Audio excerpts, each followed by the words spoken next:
Okay, I'm here to repair this and cover because it's already ruined, you see.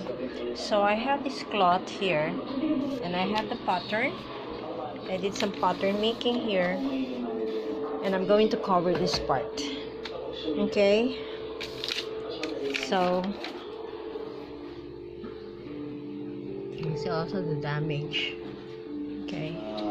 Okay, this part is almost finished but not this, so may tatahim pa. This is still the leatherette and this is the satin.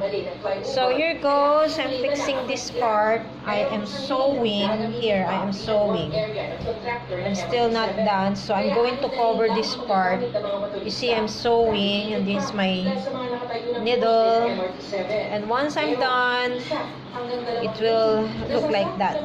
Okay, so this part wala na yan, so ano na siya. So this one ganun. Okay, so yan o. So ito, see the difference. Ginagawa namin community service. Ito, tahihin ko yan. So ito na, tahihin na. Still, ito pa.